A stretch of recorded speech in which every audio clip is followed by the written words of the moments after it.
ദൈവം ആദമിനെ സൃഷ്ടിച്ചപ്പോൾ ആദാമിനെ ആദ്യജാതൻ, അതായത് ഫസ്റ്റ് ബോൺ, മുഴുഭൂമിയെയും അടക്കി ഭരിക്കുവാനുള്ള രാജ്യത്വം, അതായത് കിങ്ഷിപ്പ് അല്ലെങ്കിൽ റോയൽറ്റി, ദൈവത്തിൻ്റെ പുരോഹിതനായിരിക്കുവാനും പ്രീസ്റ്റ് ഉള്ള പദവികൾ മനുഷ്യ സൃഷ്ടിയുടെ ആരംഭമായ ആദമിന് നൽകിയിരുന്നു.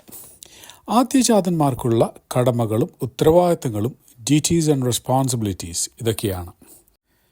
ഒന്നാമതായി, ആദ്യജാതന്മാർ സൃഷ്ടാവായ യഹോവയാം ദൈവത്തെക്കുറിച്ച് തിരുവെഴുത്തുകളിൽ നിന്നും പഠിപ്പിക്കണമായിരുന്നു. രണ്ടാമത്തത്, ആദ്യജാതന്മാർ എല്ലാവർക്കും, പ്രത്യേകിച്ച് സ്വന്തം ജനത്തിനിടയിൽ ഒരു മാതൃകയാകണം.